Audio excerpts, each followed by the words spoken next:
Today we're back with our Read-a-Thon. Allison, this is the fourth year that you're with us, and it's also the fourth year that we have Jovia sponsoring us for the event. They've been a great sponsor for us. It is a fundraiser for us. And actually, this was supposed to end tomorrow, but we're going to extend it for an extra 30 days because we're a little short on our fundraising goal. So we're going to get an extra 30 days of fundraising and promoting literacy, which is a great thing. So tonight we have a fun event for us, and I want to introduce everyone to Ray Schwetz. He is with Jovia, and he has something he would like to say. He's going to introduce Allison for us. And when we're all done, when Ray's done, Allison and Ray, we're going to come off of the screen and we're going to let you do your reading. So as soon as Ray's done, you'll see us leave. You can start your reading. And then when we're done, I will come back and we have some Q&A going on. So for anyone who is listening or watching, if you have any questions that you're dying to know, let us know. We can put it in the chat or send it to us on Facebook. So Ray, it's all yours. Thank you very much, Eileen. So hi, my name is Ray Schwetz. I'm AVP of Business Banking at Jovia Financial Credit Union. We at Jovia, we are so excited to sponsor the Book Fairies Read-a-Thon. As a credit union focused on innovation and one of our pillars being education, Jovia is committed to the competency of reading and writing, literacy in our community. The correlation between socioeconomic status and literacy is not new, and the cost is very real. The World Literacy Foundation reports that illiteracy costs the economy $1.5 trillion annually.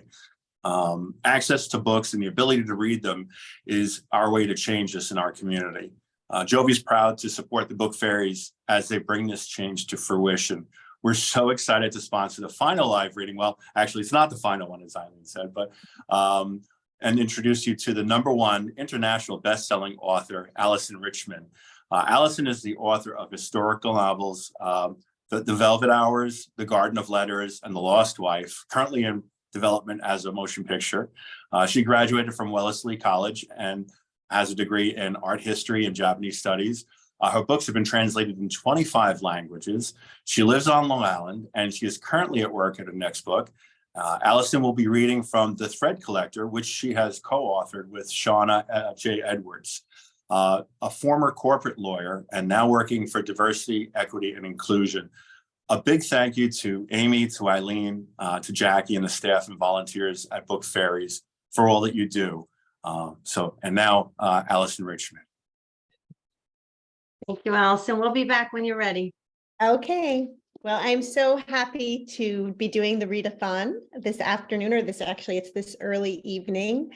And I will be reading from my most recent novel that I co-authored with Shauna Edwards called The Thread Collectors.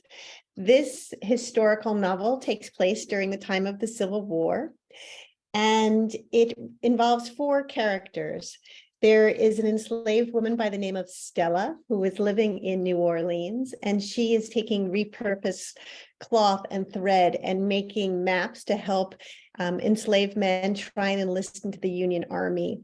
There is also the character of Lily up north, who is a young bride who is an abolitionist fighting for equal rights for Black people enslaved in the South during the time of the Civil War. And she's part of a quilting circle where she's trying to create quilts that are sold for fundraising for the Union Army.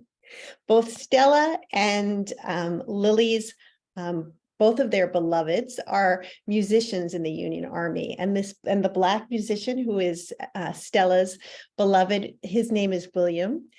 And he befriends Lily's beloved, whose name is Jacob, on the battlefields of Louisiana. So there is an unexpected friendship between these 2 men, one Black, actually one white and Jewish from New York.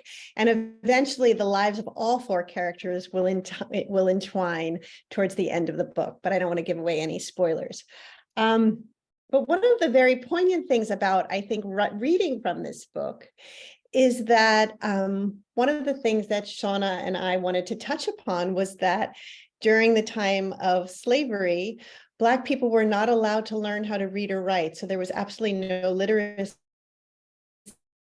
in that community, and how precious it was when eventually, years, later, that during times of freedom, that books were able to be shared, and people who were formerly not allowed to read did learn to read. So I think it's especially poignant to be reading from this book and highlighting how important it is to learn to read and to be, and that it's a right that we all should have and we should all cherish. So I am going to begin reading from the prologue for the first few chapters and then open it up to Q&A. And I hope that you enjoy my reading. The first chapter, New Orleans, Louisiana, March 1863. She opens the door to the Creole cottage just wide enough to ensure it is truly him. Outside, the pale moon is high in the sky, illuminating only half of William's face. Stella reaches for his sleeve and pulls him inside. He is dressed to run. He wears his good clothes, but has chosen his attire thoughtfully, ensuring the colors will camouflage in the wilderness that immediately surrounds the city. In his hand, he clasps a brown canvas case.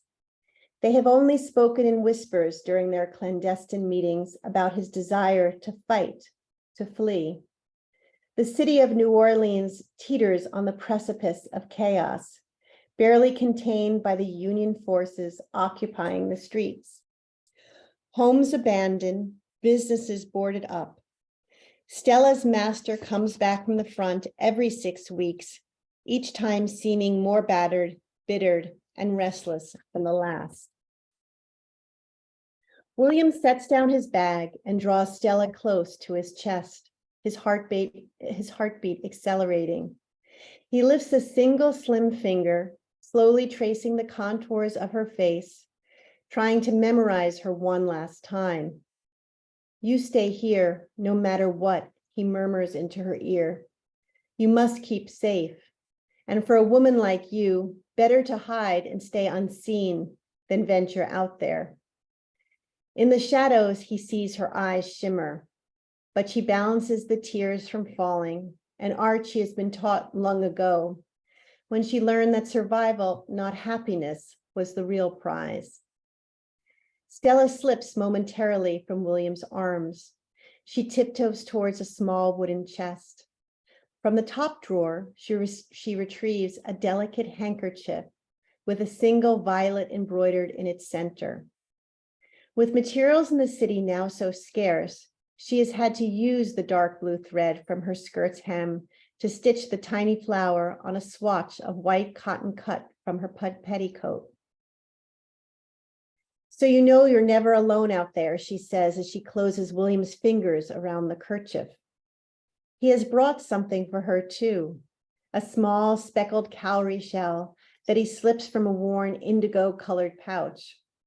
The shell and its cotton purse are his two most sacred possessions in the world. He puts the pouch, now empty, back into his pocket. "I'll be coming back for that, Stella." William smiles as he looks down at the talisman in his beloved's hand. "And for you too. Everything will be different soon." She nods, takes the shell, and feels its smooth lip against her palm. There was a time such cowries were used as a form of currency for their people.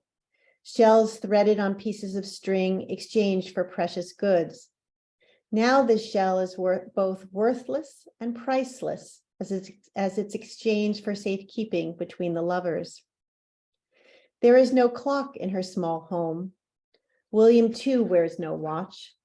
Yet both of them know they have already tarried too long. He must set out before there is even a trace of sunlight, and even then his journey will be fraught with danger. "Go, William," she says, pushing him out the door.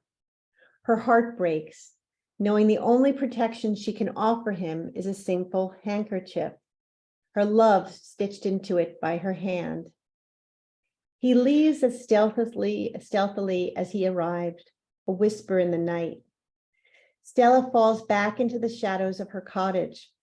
She treads silently toward her bedroom, hoping to wrap herself tightly in the folds of the quilt that brings her so much comfort.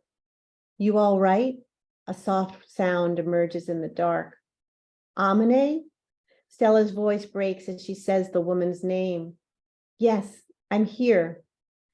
Amine enters the room, her face brightened by a small wax candle in her grip. In the golden light, she sits down on the bed and reaches for Stella's hand, still clutching the tiny shell, which leaves a deep imprint in her palm. Willie's strong, Amine says over and over again. He gonna make it, I know. Stella doesn't answer. A flicker of pain stabs her from the inside, and she finally allows her tears to run. Chapter 2, Camp Parapat, Jefferson, Louisiana. The 10-mile journey from New Orleans to the army camp that was perched between Lake Pontchartrain and the river had been treacherous and lengthy. William avoided all roads at any cost, regardless of whether they were dirt or paved. He didn't know what his mass would discover when he discovered that he fled, but he was all too aware of the slave catchers camped right outside the city. Any man they captured would suffer greatly. Lashings that ripped off their skin off their back, fleur-de-lis brands marking the bearer as untrustworthy. And for those with particularly brutal masters with enough slaves to spare, bodies doused with kerosene and lit on fire, their burning flesh a reminder to the others on the plantation that it was never worth it to run. He took the route that Stella had advised, first through the swampland, then hugging the bayous and creeping through boggy marshes and wetlands that had to be navigated to reach higher ground.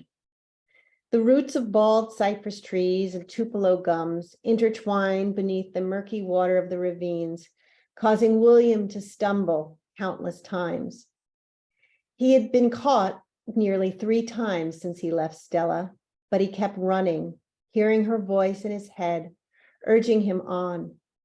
He was driven by his mother's spirit too, each toward freedom, defying those who robbed her of her song. In the hour right before dawn, the sound of barking dogs was dangerously close. He threw himself into the fetid water, hoping to evade the bloodhounds, shivering until the patrollers finally moved away. He reached the enlistment camp by daybreak, where he found hundreds of men already in line, eager to join the Union cause. Some had traveled for days through back alleys or the more dangerous open fields. Like William, all of them had to evade mercenaries eager to beat and shackle them before returning them to their masters for a rich reward. The man in front of William stood barefoot, the cuffs of his pants reduced to a ragged edge of fringe. Fingers balled at his sides, he inched up the snaking line to the medical surgeon's tent, leaving a stamp of blood with each step.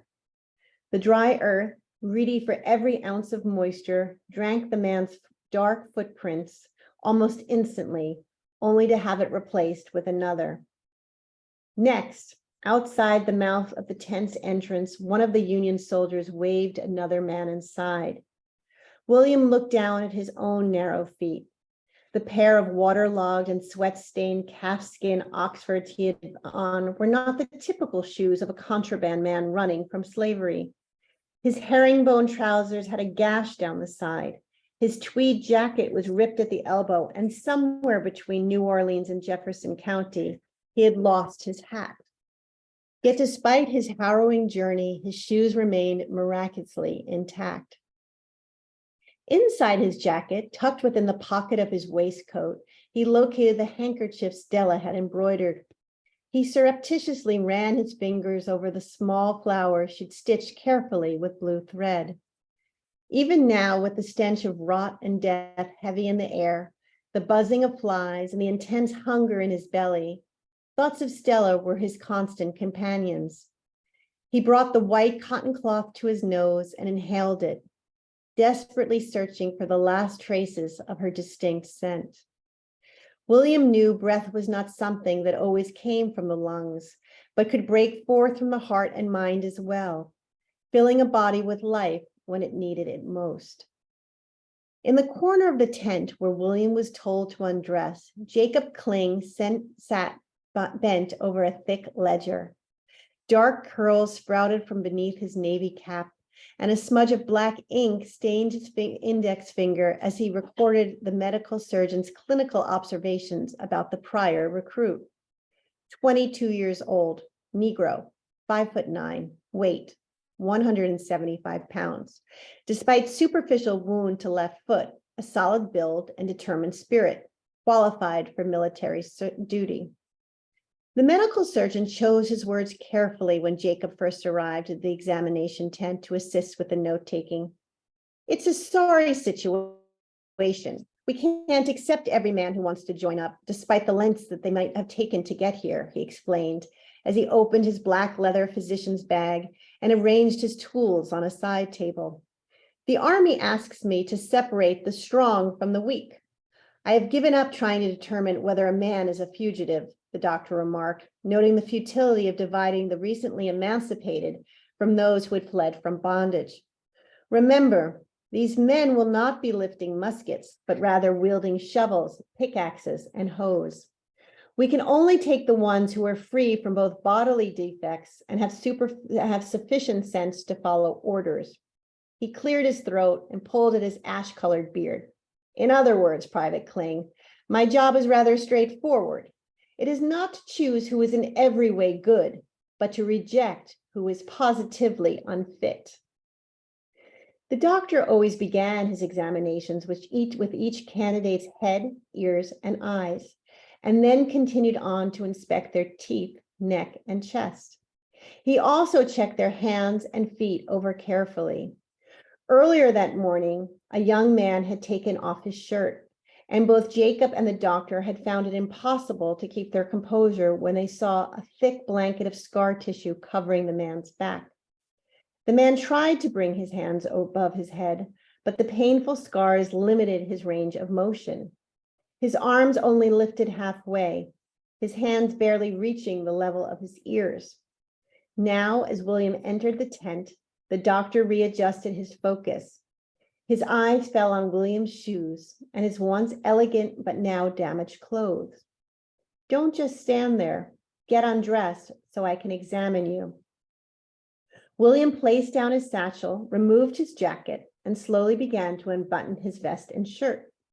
He knew he was far slighter than nearly every other man in line that afternoon. Having never worked in a field, his body had not obtained the thick ropes of muscles his fellow slaves had developed.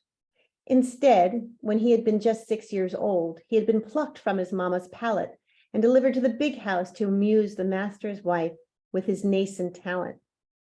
The doctor placed a stethoscope upon William's chest. Heart and lungs clear, the doctor said.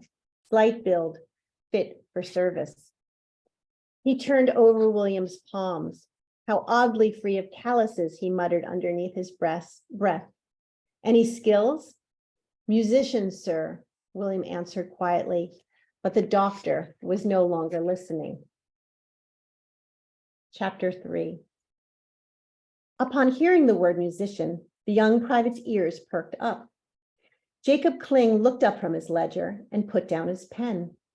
He knew he wasn't supposed to speak during these examinations, but the words escaped his mouth before he could stop them. What instrument? William's eyes flickered. I play the flute, sir.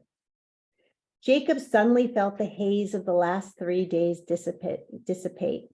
For a moment, he was not just a lowly helper assisting the medical surgeon with his intake of new Black recruits, but a musician transported back with his fellow bandmates, his cornet between his fingers, filling the air with music as he ignited the spirits of the infantrymen marching into battle. And that moment brought him even further back to his early days with Lily, his beloved wife, finding passion through a shared love of melody. Jacob Kling bought his sheet music at only one place in New York, the Kahn Music Store on Lower Fifth Avenue. It wasn't just because it was the largest shop of its kind, or that Arthur Kahn, a German Jewish immigrant, had launched a dazzling empire from his Brooklyn warehouse by printing thousands of pages of music that were then shipped up and down the eastern seaboard. It was because Jacob knew that if he orchestrated his timing just right, a quality that as a musician he possessed in great measure, he would see the beautiful Lily Kahn exiting from the back office and catch a glimpse of her copper hair and radiant smile. The first time he saw her, he assumed she was visiting her father. He had no idea about the secret meetings she held there, the ones behind the black velvet curtain down the narrow staircase in a dimly lit storage center. That revelation would come later, after he had finally managed to capture her attention one afternoon when he positioned himself near the back of the store. On that day, Jacob devised a plan. An armful of musical scores in hand, he allowed a single page to escape to the ground as Lily stepped into the main room. The printed sheet fell only inches from her hem. "You've dropped something," she intoned as a cat-like smile curled at her lips. She bent down to pick up the paper. "Gentle Annie," she remarked, "I see you're a bit of a romantic." Her words were bold. Her focus did not waver. Jacob saw a spark within her green irises that flashed like lightning. "How could I not be?" he answered, as he reached to take the sheet from her. The edge of his finger grazed the soft skin of her hand. Without the fingerprint of the heart, it would only be sound, not music. Lily tilted her head back to appraise him. "What instrument do you play?" she asked with a pointed curiosity. "Are you a brass man?" "Yes," Jacob nodded proudly, "the trumpet and the cornet." "I have played the harp since I was a little girl. My father thought it might soften my difficult temperament." "Ah, the instrument of the angels," he added. "But I play like a devil," she laughed, "and that's a good thing. The world isn't in need of angels right now. We must raise a bit of hell if we're going to build a better nation." "A better nation?" inquired Jacob, feeling slightly out of his depth. "We must rid the country of this foul system that profits from human bondage, slavery," she said fervently. Jacob looked toward the curtains. 2 more women exited from the back room. He had never noticed anyone else there before. He had been only focused on Lily. But now he realized the women emerging were likely fellow abolitionists. "I gather you weren't taking harp lessons behind that curtain." "The only person I take lessons from these days is Mrs. Ernestine Rose." Jacob's face went blank. "You don't know her then?" Her eyebrows knitted together as if she couldn't imagine someone not immediately recognizing the name. "An abolitionist, suffragette, and a Jewess like me, a heroine like no other." Lily pulled out her fan from her purse and opened it. A painted scene of white birds against a turquoise sky spread over the silk panels. "I'm glad I could make your acquaintance, Mr. Jacob Kling," he blurted out. "And you?" he asked, despite knowing full well her name. "Lillian Kahn," she answered, and she lowered the edge of her fan. Another smile returned to her lips. "A pleasure to meet you." As the sound of her voice faded away, it was replaced in Jacob's head with music, despite not a single note having been played. "Get yourself dressed, young man," the doctor's voice abruptly snapped Jacob out of his reverie. The older man had no interest in hearing about William's musical talents. "Next," he called out to the men in line. As William pulled his clothes on, Jacob realized he had no way of knowing how skilled a musician the man was, or even how he'd come to play the flute. But he felt compelled to offer this young man some advice. "Outside, when they give you a uniform, mention that you can play the fife."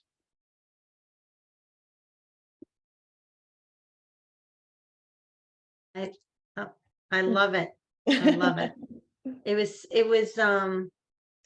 such, for anybody who hasn't read it, I highly recommend that you get it. And again, right? The Thread Collectors, it's a great read. So much about this that I have so many questions for, but I will start with one that we got on Facebook. Judy wanted to know, "I'm always amazed by those who can write historical fiction. How long did it take you to research the Civil War era before writing this book?" And that's a question that I'm sure you get a lot, because Well, the this- details are incredible. Yeah. So typically it takes me at least 6 months, maybe sometimes a year. In The Lost Wife, it was well over a year and a half to do the research before I write even a single sentence of any of my historical novels.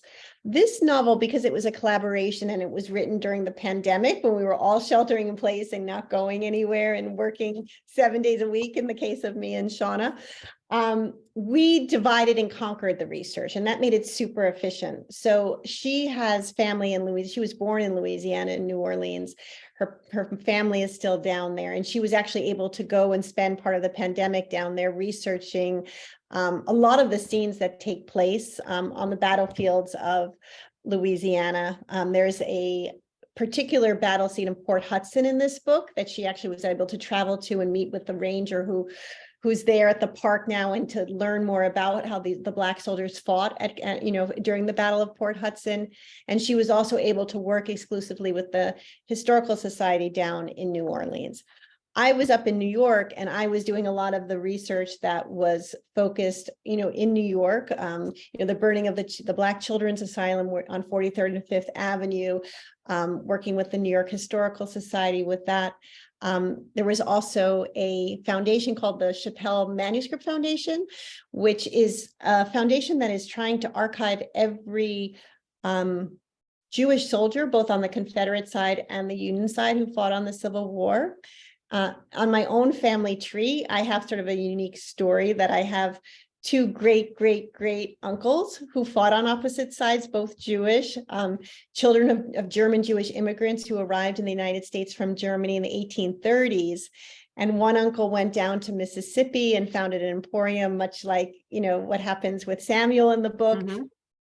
I even used the town Satarsha, Mississippi, where my ancestor did have his depot.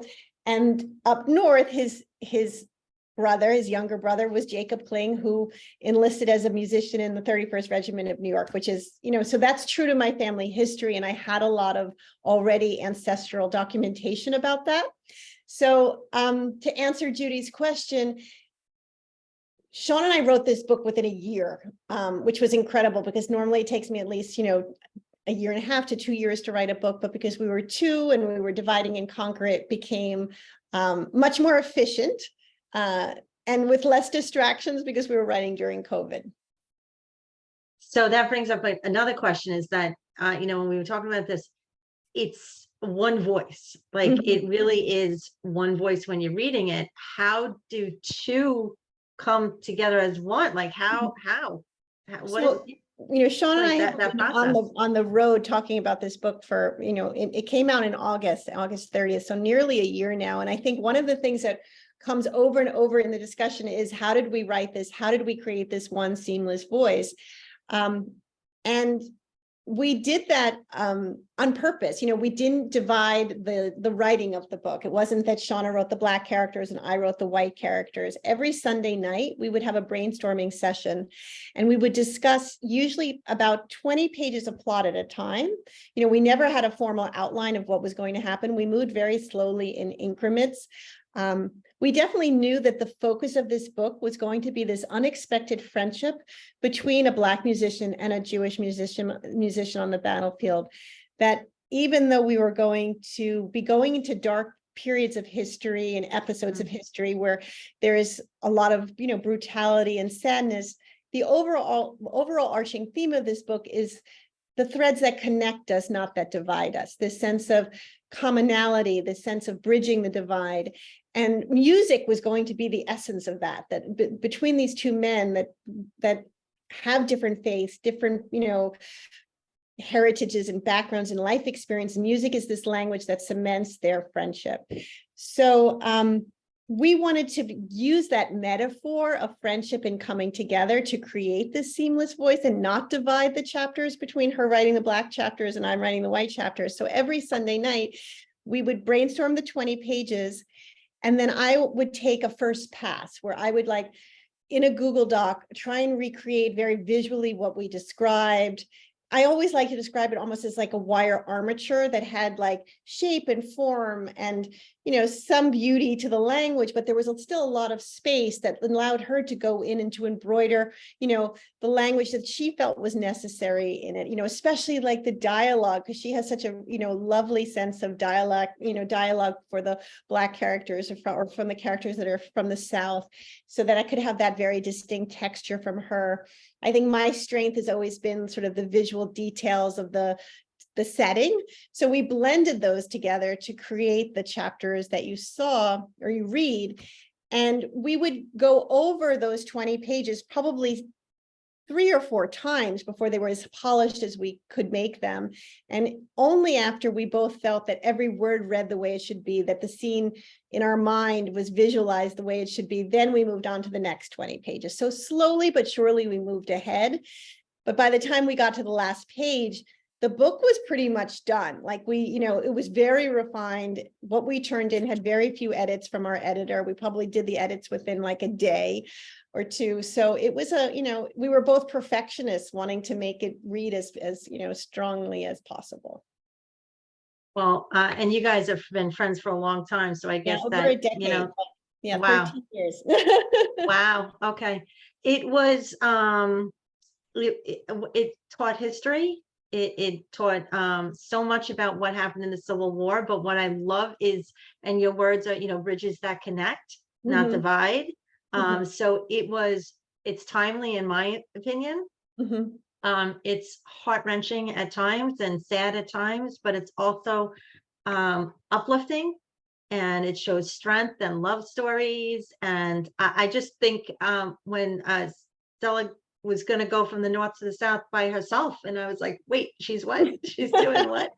Like just coming up with that is fantastic. And I read somewhere that you actually, there's a gold thimble that your mom had that you never Mhm. really knew the story of, and it's also taking you deeper into your own family history, right? If you want to tell a little bit about that. It's true.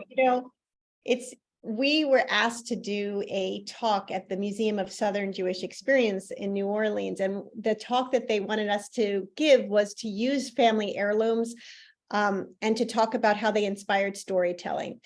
And so I knew that my family had certain documents about my great uncles who fought, at the Civil War, but I also wanted to have more than like paper documents. I wanted something tactile. And when my mother said, oh, I have a gold thimble that belonged to Emma Kling. And Emma Kling was my great great grandmother. So it would have been Jacob and Samuel Kling's sister. And my mother said, I have a gold thimble of hers. It's in her break fund. And I was like, you knew I was writing a book where there was sewing and their sister, it was my great grandmother and your great great grandmother you didn't mention. She's like, well, you never asked. And so I learned that this thimble that I walked past, my whole childhood was connected to sewing. And so that also made me feel almost like Sean and I had several times where these things would happen that we felt like guided us, almost like our ancestors were sort of pointing us in the right direction to write this story. And it became this very powerful palimpsest for us that we could put our, the souls of what we felt towards our, personal histories down to make something beautiful during a time that was very fragile in the United States. I mean, we were all scared with COVID. We were also coming out of, I don't know if we were coming out of it, but the climate was very divided over many things politically. There was a lot of racial unrest. We, saw the Black Lives Matter movement emerge after George Floyd's brutal murder. So there was a lot of climate things that were making us feel like we wanted to examine the Civil War and the history of our nation and learn from it, and hopefully also not just focus, as you said, on the darkness, but also on the light and the fact that we did get past that as a nation. And hopefully we're going to get past that again. And we're going to, we're going to realize, as you said, of what connects us and the commonality of the sense that we all want the right to love. We all want the right to read and write. We all want the ability to be our best, right? So that's definitely a foundation to the book. Well, I think it's and actually someone wrote on Facebook, their words from them through you, like your ancestors' words are coming through you, and that's tremendous. But I think you said it, we're all human, And I love that music is the common factor. You know, as soon as Jacob heard musician, he was like, you know, we don't Right. care what color you are. You know, that's, you know, that was like, so they were fighting together. And I think there's lessons in your book on, you know, on there's so much more good in the world than there is bad. And we have so much more in common than we have as a divider. And I think that that's what I love about this is it's teaching us history. Reality happened. It was horrific and we all need to know about it. But there was also really good that came out of it. And that's what I love about this. So I like I said, I cried. And at the end, I was just, there's so much humanity in it. And I wish we saw more of that today and more of the good than we see in the bad. I can't believe we're out of time because I do have a number of other questions, but I know it's been a long day for you as well. You never disappoint. You're incredible. Our very own Long Island author here coming to us. And I know you're so gracious of your time and anybody follow you on Facebook and any of your channels. Do you want to give out your Facebook page or anything so they can follow you? Because I know you have a lot coming up here on Long Island in the next couple of days that people can come see you.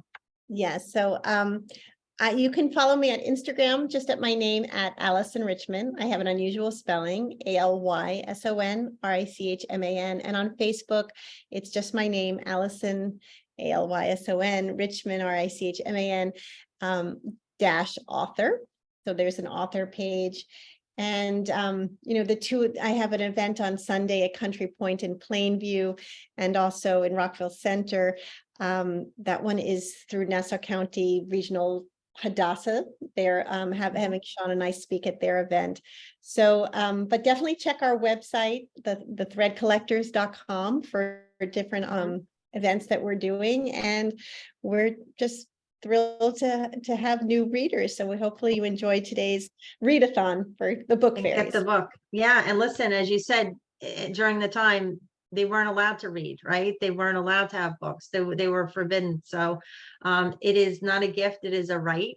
And that's what we do here is just trying to make sure that every child has the right to read and you can't read without books in front of you. So you are a huge help. I want to thank Ray from Jovia. He's an awesome supporter. They are an awesome supporter of ours. And of course, Amazon has been a tremendous supporter of ours for this read-a-thon. And keep an eye out because we are going to extend it for an extra 30 days so that we can try and hit our $100,000 goal. But we have a lot of people saying, thank you, thank you, thank you. Wonderful to spend time with you. They all loved it. So thank you so much. And we hope you'll be back next year. And we really need to meet in person. I can't believe it hasn't happened yet, but now that COVID is over, we definitely have to do it. So Definitely. Thank you. thank you so much. Thank See you next Jay. year. Thank All you. right. Bye. Bye-bye.